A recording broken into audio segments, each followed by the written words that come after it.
Je suis un petit peu inquiet pour la causerie.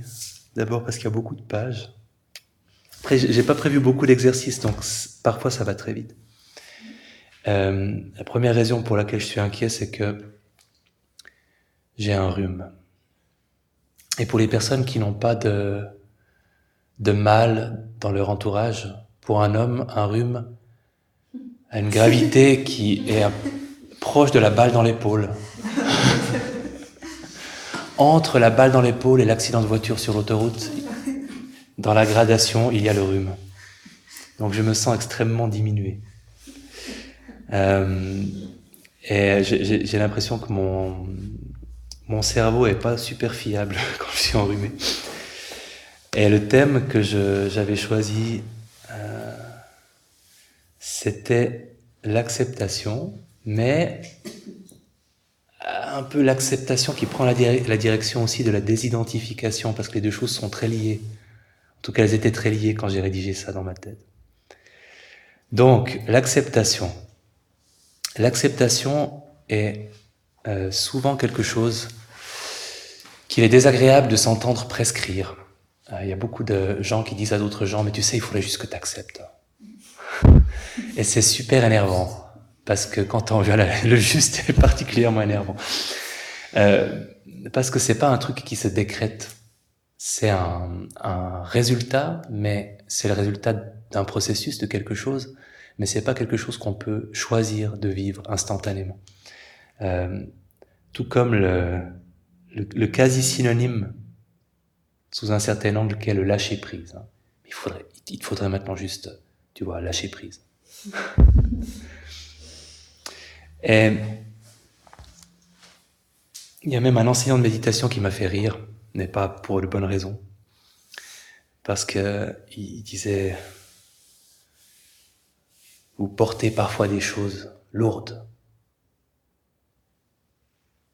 Ce bâton, par exemple, il est lourd à porter. Et maintenant, est-ce qu'il est encore lourd à porter ? Eh bien non, parce que j'ai lâché prise. Et c'est ce que vous devriez faire aussi. Alors ouais, c'est bien joli, hein. Super image. mais c'est pas quelque chose qu'on peut décréter et qu'on peut obtenir volontairement. Maintenant, qu'est-ce que c'est que l'acceptation ? En tout cas, telle que je la comprends méditativement, il y a deux directions. Il y a l'acceptation des mauvais trucs qui nous arrivent, des circonstances difficiles et surtout des émotions, des pensées que ça nous inspire et des sensations. Ça correspond à une forme d'équanimité, donc un esprit qui est capable de garder une stabilité même dans les situations, des circonstances difficiles, à une forme de sérénité aussi. Donc être en présence de quelque chose de très déplaisant et ne pas en concevoir de rejet ou de rumination, ne pas résister à ce qui se passe, ne pas combattre ce qui se passe, être capable de traverser des moments difficiles sans les aggraver par la façon dont on y réagit. Et puis l'autre direction, c'est l'acceptation qu'il n'y ait pas plus de choses agréables qui nous tombent dessus, que notre vie ne soit pas plus excitante, qu'il n'y ait pas plus de ceci ou de cela. Donc il y a aussi cette direction de contentement ou de gratitude, parce que l'acceptation peut être l'acceptation, c'est toujours l'acceptation de la situation telle qu'elle est, et elle peut être insuffisamment stimulante et agréable ou trop désagréable et pénible à vivre. Bon, on ne peut pas décréter l'acceptation, on ne peut pas l'obtenir instantanément, mais la méditation rend cet état beaucoup plus accessible. Et en particulier, une compétence méditative spécifique, selon moi, qui est la désidentification, la capacité à observer ce qui se passe sans se confondre avec ce qui se passe, particulièrement pour les émotions ou les sensations difficiles. Ne pas se confondre avec ce qu'on est en train de vivre. La philosophie bouddhiste prescrit comme idéal, avec beaucoup d'ambition, comme d'hab, quand il s'agit de la philosophie bouddhiste, rien ne doit être considéré comme étant moi, mon ou mien. Et au risque d'être très lourdement pédagogique, je vais prendre une métaphore marine. Sans cette capacité à la désidentification, on est très facilement submergé par les vagues émotionnelles et les vagues des sensations désagréables qu'on éprouve quand on est face à une difficulté. Donc si on prend l'exemple d'une situation triste et que l'émotion qui nous prend, c'est de la tristesse, le dialogue intérieur d'une personne en train de se noyer ressemble un peu à ça. Ça me rend triste, c'est insupportable de me sentir comme ça. Quand est-ce que ça changera? Est-ce que ça changera? Est-ce que ce sera mieux? Pire? Pourquoi ça m'arrive à moi? Pourquoi je me sens comme ça? C'est injuste que je me sente comme ça. C'est anormal que je me sente comme ça. Si seulement je savais comment ne plus me sentir comme ça, je suis nul de me sentir comme ça. C'est la faute de quelqu'un si je me sens comme ça, etc. Et là, on voit que il y a toujours d'abord un rejet de ce qu'on est en train de ressentir, un mouvement de « je ne veux pas de ça, c'est pas acceptable que ça m'arrive ». Et ensuite, il y a tout ce travail de tissage, de construction, de moi-je-isation de ce qu'on est en train de vivre, où on finit par en faire un problème qui embrasse toute notre personne, et notre passé et notre futur, partant d'un ressenti qui était dans le présent, et qui ne faisait pas encore partie de notre identité. Donc on se confond avec la vague qui nous submerge. On se noie dedans et on devient cette émotion-là et ces pensées-là. C'est donc une identification. Et la pleine conscience et le processus de désidentification qui va avec, on peut le comparer de nouveau de façon très lourdement pédagogique, mais c'est une image juste à un bateau qui permettrait de naviguer sur les vagues. Donc, on sent une vague de tristesse, et quand on sent une vague de tristesse, ça se manifeste par peut-être une envie de pleurer.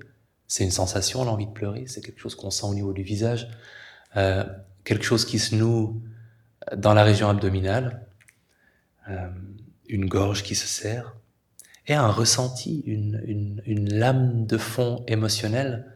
On sent cette tristesse, elle n'est pas que physique, c'est pas seulement les pensées non plus qui nous passent par l'esprit, c'est aussi une tonalité émotionnelle particulière. Et ça, c'est vraiment les données brutes, c'est la vague, avant qu'on ait commencé à construire les trucs autour. Et si on sent cette vague et qu'on la reconnaît comme étant une vague de tristesse, mais qu'on passe pas par la phase rejet de ce qui nous arrive, alors on constate que la vague monte, mais on sent déjà qu'elle finira par redescendre, parce qu'on prend conscience que c'est une sensation. C'est quelque chose qui concerne nos sens, y compris les pensées. Et on reste sur son bateau, et on sait que les vagues montent et passent, et c'est aussi crucial, quand on commence à observer les émotions comme ça, on prend aussi conscience qu'on n'est pas la seule personne concernée, que cette tristesse qu'on ressent, c'est de la tristesse humaine, et que tout le monde peut ressentir cette émotion-là. C'est pas quelque chose qui nous singularise, qui nous isole, qui concerne notre petite personne, c'est une émotion universelle. Et on admet que ça fait partie de la navigation, alors est-ce qu'on se laisse guider par cette vague? Est-ce qu'on rame à contre-courant? Mais on a la liberté de choisir ce qu'on en fait. Qu'est-ce qu'on fait de son bateau? Pas de rejet de ce qu'on ressent et pas d'identification non plus. Mais ça passe par une conscience très fine de ce que c'est que cette tristesse, et de la curiosité, et une forme de bienveillance. C'est la manifestation concrète de ce mouvement d'acceptation, quand on est dans cet état d'esprit-là. Qu'est-ce qui m'arrive en fait? Qu'est-ce qui se passe?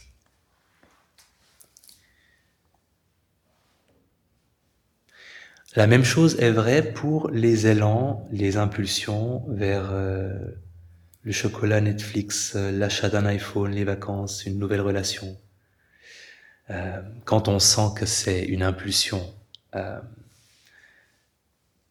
qu'on ferait peut-être bien de ne pas suivre, il faut rappeler que ce n'est pas du puritanisme moderne.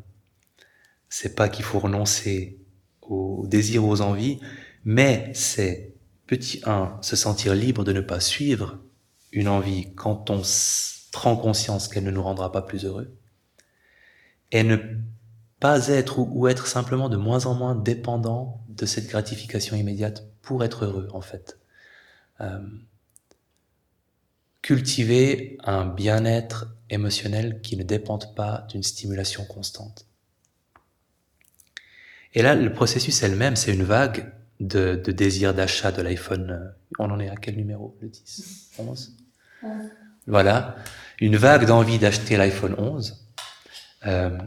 C'est une émotion, donc on l'observe comme une émotion, cette espèce de fixation sur un seul objet et on ne peut penser à rien d'autre. Je prends un exemple nul, je suis sûr que ça vous concerne pas. Remplacez-le par autre chose. On prend conscience de ce qui se passe physiquement, avec ce constat amusant que c'est pas très agréable de désirer un truc, en fait, souvent. Surtout quand c'est un truc dont on n'a pas vraiment besoin pour être plus heureux.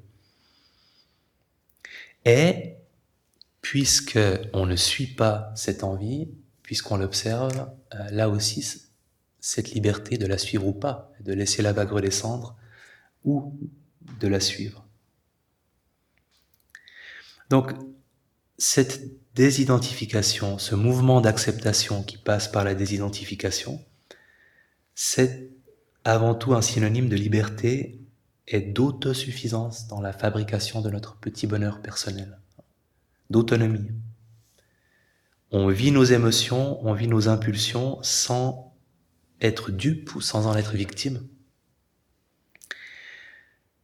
ni celles qui nous font ruminer autour d'une souffrance physique ou psychique, ni celles qui font dépendre notre bonheur de cette recherche de gratification immédiate. Donc ce processus de désidentification, c'est quelque chose d'actif, c'est une façon active de changer la relation qu'on entretient avec ce qui nous arrive. Alors, concrètement, techniquement, il y a une technique méditative de désidentification avec des étapes. Si on veut la décomposer en étapes, on peut le faire. On nomme ce qui nous arrive. Ou si on ne nomme pas, en tout cas, on a ce moment de « Ah, c'est ça ». Et ça peut être silencieux. Il y a ce moment de reconnaissance qui est aussi le moment qui va déterminer que c'est pas moi. C'est un truc que je viens de reconnaître et que donc je vais pouvoir observer. Cette tristesse, cette anxiété, cette envie, cette colère. Et ensuite, la conscience du ressenti corporel de ce qui nous arrive, pour pas se perdre dans les ruminations, de s'accrocher à ce qu'on ressent émotionnellement et physiquement et d'en faire ce qu'on observe. C'est comme ça qu'on attrape l'expérience. Et en observant de cette manière-là, on réalise que ça change, que ça passe. Il y a une espèce de fluidité dans ce qu'on est en train de vivre.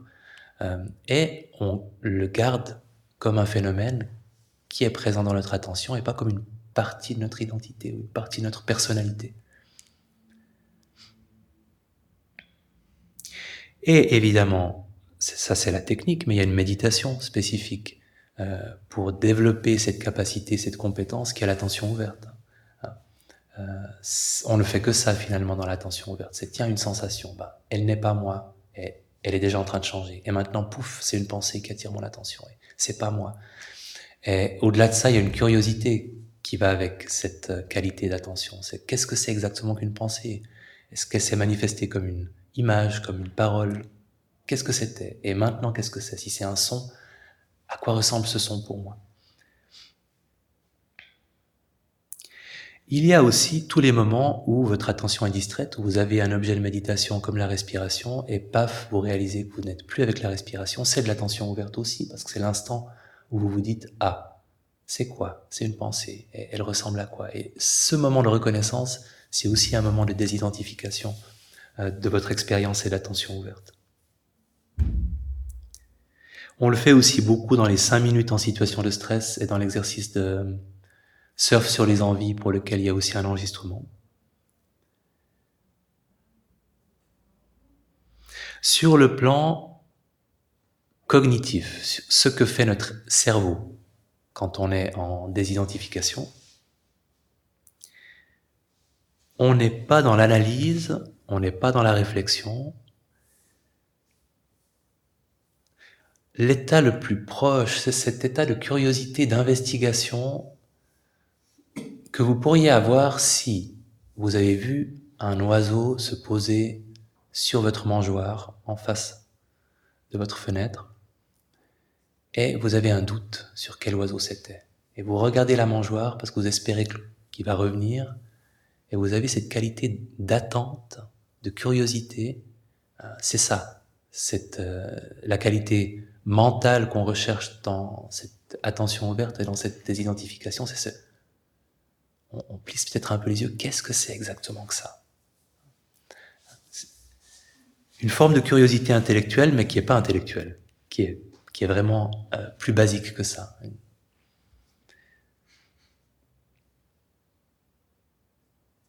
Curiosité est quelque chose d'investigateur,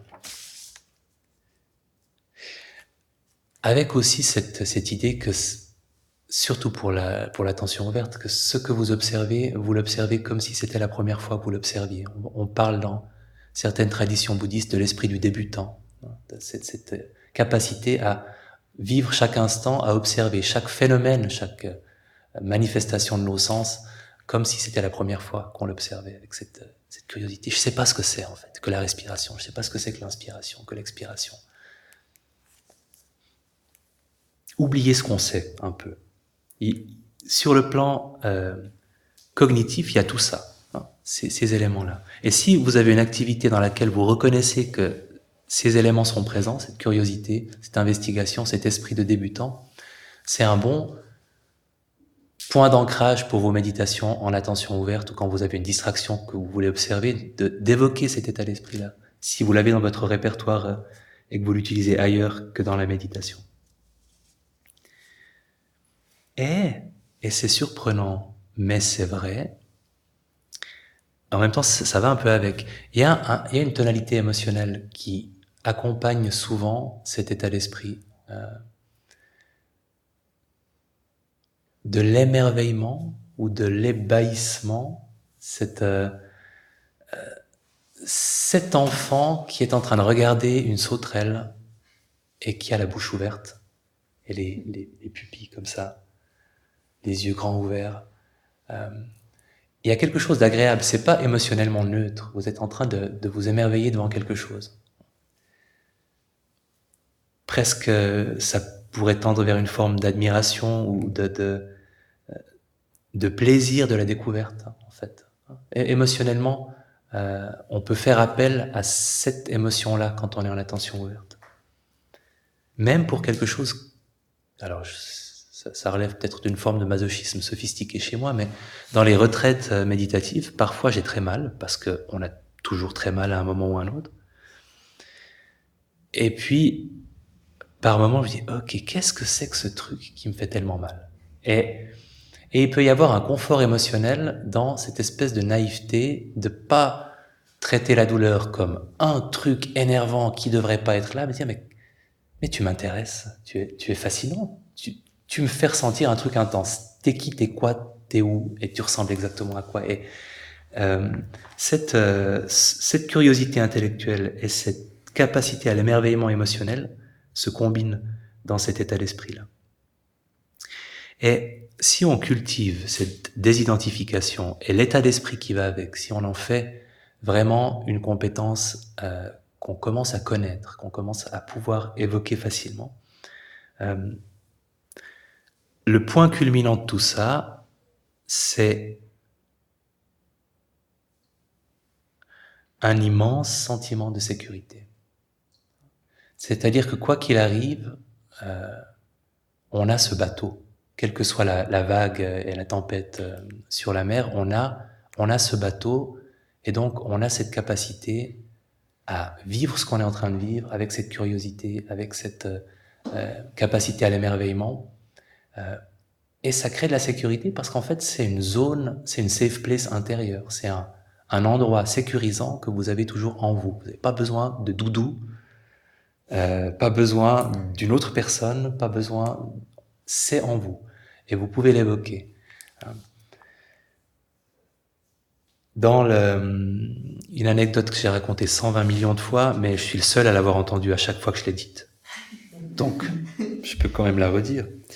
De ce psychologue et enseignant de méditation qui était atteint de la maladie d'Alzheimer, des premiers stades de la maladie d'Alzheimer, et qui donnait une causerie méditative, et qui a eu un blanc, qui a duré un certain temps, où il savait vraisemblablement plus très bien qui il était, où il était, ce qu'il était censé faire, et qui en a un peu émergé, et qui a commencé à nommer ce qu'il vivait instant après instant émotionnellement, et confusion, peur, colère, confusion, etc. Et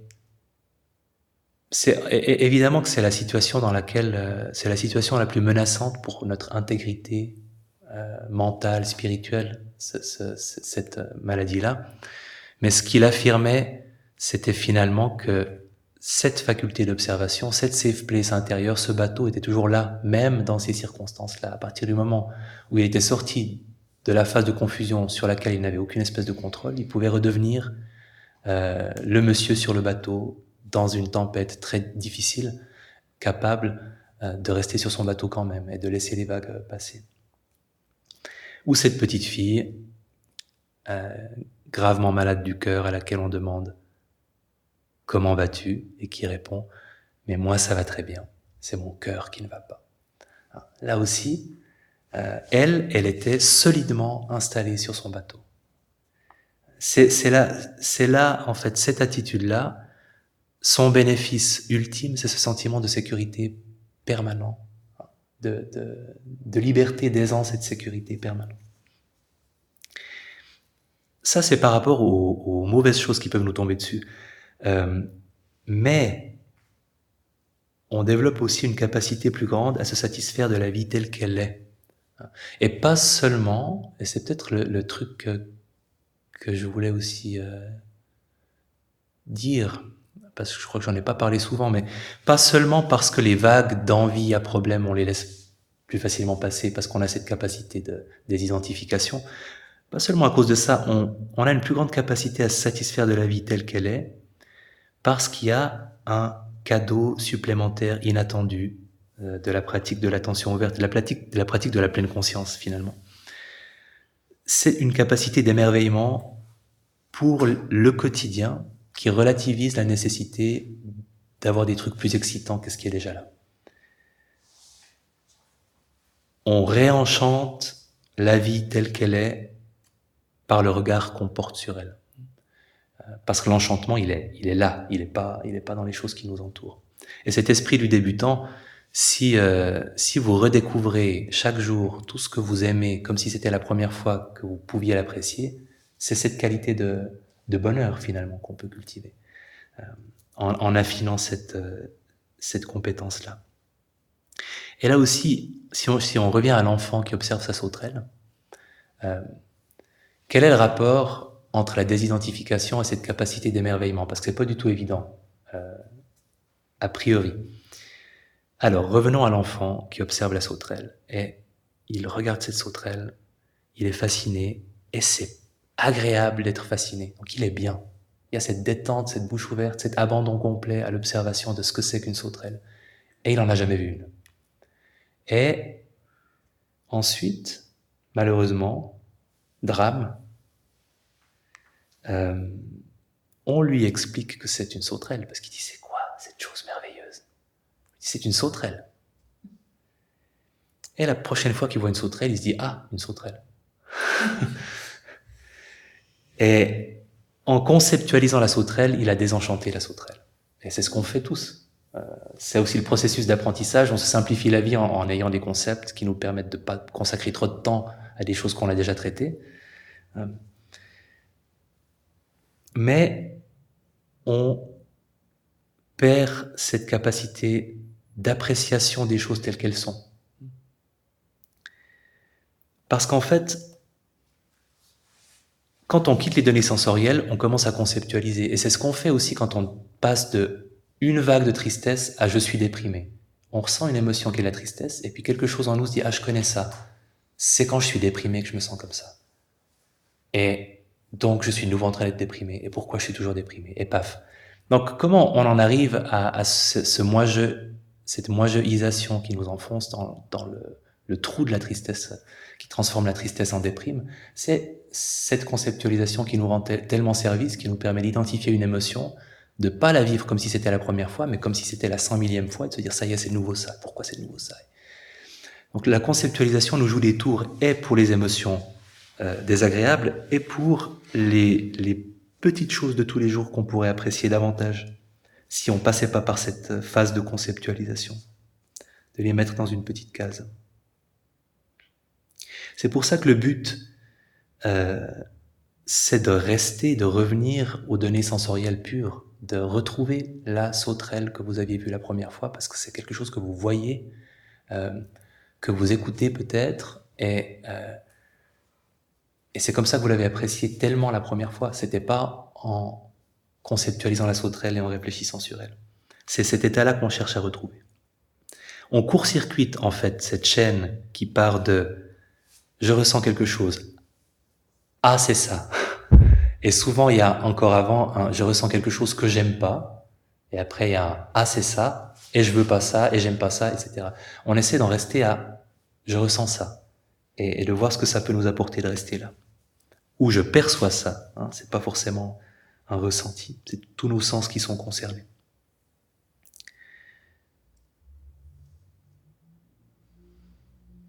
Et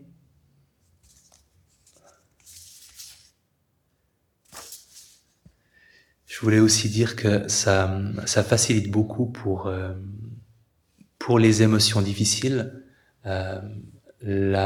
la présence d'une réaction de compassion. Quand on perd cette identification de l'émotion à nous, c'est plus facile de reconnaître que c'est juste une émotion humaine que tout le monde ressent, et donc c'est plus facile aussi de vivre nos difficultés comme étant les difficultés partagées, comme si à chaque fois que vous ressentez une vague de tristesse, il y a tous les gens tristes dans le monde qui l'ont été ou qui le seront autour de vous pour vous rappeler que vous n'êtes pas seul. Ce qu'on vit dans un groupe de soutien, finalement, ça nous est plus accessible aussi si on court-circuite cette identification à une émotion, qu'on la garde comme étant un ressenti que tous les humains partagent.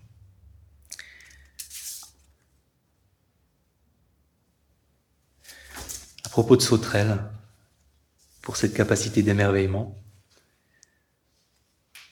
un extrait d'un poème de Mary Oliver qui s'intitule « Une journée d'été », qui commence par des grandes questions. Qui a créé le monde? Qui a créé le cygne et l'ours brun? Qui a créé la sauterelle? Cette sauterelle, je veux dire. Celle qui est venue du pré en bondissant, celle qui mange maintenant le sucre dans mes mains, qui bouge ses mâchoires d'avant en arrière plutôt que de bas en haut, qui regarde autour d'elle avec ses yeux énormes et compliqués. Maintenant, elle soulève ses pâles avant-bras et nettoie soigneusement son visage. Maintenant, elle déploie ses ailes et s'en va en planant. Je ne sais pas exactement ce qu'est une prière. Ce que je sais, c'est comment être attentive, comment se laisser tomber dans le pré, comment s'agenouiller dans le pré, comment être tranquille et reconnaissante, comment flâner dans les champs, ce que j'ai fait toute la journée. Dis-moi, qu'est-ce que j'aurais dû faire d'autre? N'est-il pas vrai que tout finit par mourir et mourir trop vite? Dis-moi, que comptes-tu faire, toi-même, avec ta vie précieuse et désordonnée? Dans sa façon de décrire la sauterelle, on est tout à fait dans la reconquête de cette capacité d'émerveillement. Et pour les personnes qui ont développé ces compétences, qui les ont beaucoup développées, qu'on trouve généralement dans des monastères parce qu'il faut le temps, J'aimerais finir par des citations de deux nonnes bouddhistes, Mae Che Kyu, thaïlandaise, et Dipama, qui est indienne. Mae Che Kyu, qui parle de ce que c'est que d'être elle, et dans sa relation à son expérience. Absolument tout est reconnu. Les sensations, les ressentis, la mémoire, la pensée, la conscience, les sons, les images, les odeurs, les goûts, le corps, les émotions, la colère, l'avidité, la confusion, tous sont reconnus. Je les reconnais tous tels qu'ils existent, à leur état naturel. À leur état naturel. Mais quelle que soit l'intensité de mon exposition à leur présence, je suis incapable de détecter même un instant durant lequel ils auraient quelque pouvoir que ce soit sur mon cœur. Ils apparaissent, ils disparaissent. Ils sont constamment changeants. Mais la présence qui les reconnaît, elle, ne change pas un seul instant. Constante, elle n'est jamais née, jamais morte. Elle a un bateau singulièrement solide. Et elle ne le quitte jamais. Elle pique jamais une tête dans l'eau. J'aime beaucoup le « à leur état naturel » qui est vraiment un élément important. Quand elle dit que toutes ces perceptions, ces sensations, ces émotions, elle les perçoit à leur état naturel. Donc sans ce qu'on y ajoute. Et juste sur l'appréciation et la simplicité, Dipama, qui parlait pas beaucoup, qui avait le verbe rare, vous n'avez besoin de rien pour être heureux. Vous n'avez pas besoin de quoi que ce soit pour être heureux. Tout est frais et nouveau en permanence. Chaque instant est nouveau. Vivez simplement, une vie très simple et bonne pour tout. Vous ne trouverez aucune satisfaction supplémentaire dans l'abondance. Très monastique comme conclusion. Voilà, question, observation, remarque, cri du cœur.